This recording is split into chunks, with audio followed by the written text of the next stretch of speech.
యేసుక్రీస్తు నామములో మీ అందరికీ శుభములు.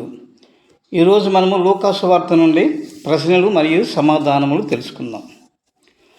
యేసు పరిసయ్యులకు శాస్త్రులకు తప్పిపోయిన కుమారుని ఉపమానము చెప్పుచున్నాడు. ఒక మనుషునికి గల 2 కుమారులలో చిన్న కుమారుడు తన తండ్రితో విభేదించి తనకు వాటాగా వచ్చు ఆస్తిని పంచుకొని దాని మొత్తాన్ని సమకూర్చుకొని దూరదేశానికి పోయి అక్కడ దుర్వ్యాపారం చేసి మొత్తం సొమ్ము పోగొట్టుకుంటాడు. చిన్న కుమారుడు ఉన్నటువంటి దేశంలో కరువు వచ్చింది. చిన్న కుమారుడు తినటానికి తిండి కూడా లేక పందులు మేపటానికి కూలిగా కుదురుతాడు. పందులు తినే పట్టుతో తన యొక్క కడుపును నింపుకోవాలని అనుకున్నాడు, కానీ అది కూడా దొరకలా.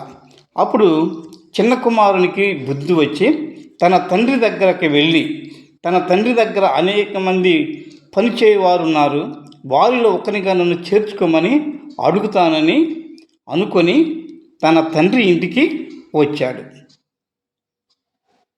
ఒకటవ ప్రశ్న, చిన్న కుమారుడు తన తండ్రి ఇంటికి వచ్చినప్పుడు మొదట ఎవరు చూశారు? జవాబు: చిన్న కుమారుడు ఇంకనూ దూరముగా ఉన్నప్పుడే మొదట తన తండ్రి చూచెను. 2. తండ్రి చిన్న కుమారుని దూరంగా ఉన్నప్పుడు చూసి ఏం చేశాడు? తండ్రి చిన్న కుమారుడు దూరంగా ఉన్నప్పుడే చూసి వాని మీద కనికరపడి పరిగెత్తి వాని మెడ మీద పడి ముద్దు పెట్టుకున్నాడు. 3. చిన్న కుమారుడు తండ్రితో ఏమన్నాడు? జవాబు: తండ్రి, నేను పరలోకమునకు విరోధముగాను నీ ఎదుటను పాపం చేసి తిని ఇక మీదట నీ కుమారుడునని అనిపించుకున్నటకు యోగ్యుడను కాను నేను. 4. తండ్రి తన దాసులని పిలిచి వారికి ఏం చెప్పారు? జవాబు: తండ్రి తన దాసులను పిలిచి ప్రశస్త వస్త్రం త్వరగా తెచ్చి చిన్న కుమారునికి కట్టి వీని చేతికి ఉంగరము పెట్టి పాదములకు చెప్పులు తొడిగించండి, క్రొవ్విన పశువును తెచ్చి వధించండి, మనం తిని సంతోషపడదాము అని చెప్పాను. 5. తండ్రి ఇంకా తన దాసులతో ఏం చెప్పాను? జవాబు: ఈ నా కుమారుడు చనిపోయి మరల బ్రతికెను, తప్పిపోయి దొరికినని చెప్పాను. అంతటా వారు సంతోషపడసాగిరి. 6. చిన్న కుమారుడు, తండ్రి, కుటుంబ సభ్యులు, దాసులు సంతోషంగా ఉన్నప్పుడు ఎవరు వచ్చారు? జవాబు: పెద్ద కుమారుడు పొలము నుండి వచ్చెను. 7. పెద్ద కుమారుడు దాసుని అడగగా అతడు ఏమి చెప్పాను?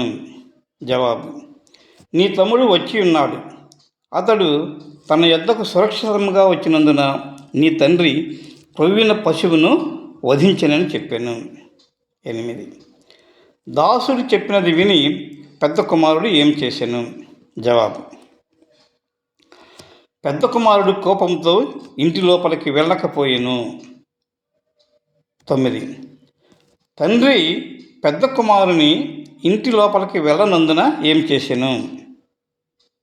జవాబు: తండ్రి పెద్ద కుమారుడు ఇంటి లోపలికి రమ్మని బతిమాలుకొనెను. 10. పెద్ద కుమారుడు తన తండ్రితో ఏమన్నాడు? జవాబు: పెద్ద కుమారుడు తన తండ్రితో, ఇదిగో, ఇన్ని ఏండ్ల నుండి నిన్ను సేవించుచున్నానే, నీ ఆజ్ఞను నేనెన్నడూ మీరలేదే, అయినను నా స్నేహితులతో సంతోషపడినట్లు నీవు నాకెన్నడూ ఒక మేకపిల్లనైనా ఇయ్యలేదు. నీ ఆస్తిని వేశ్యలతో తినివేసిన ఈ నీ కుమారుడే రాగానే వీని కొరకు క్రొవ్విన పశువును వధించితివే అనేను. 11.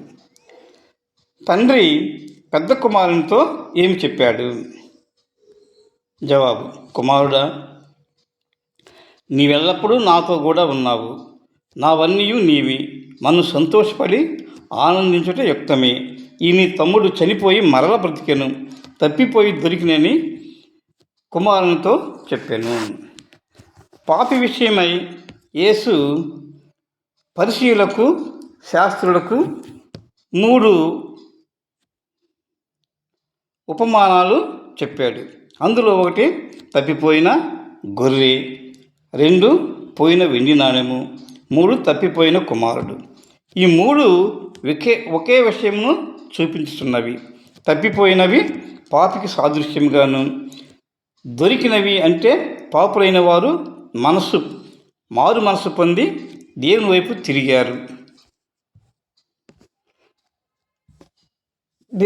తిరిగారు అని అర్థం.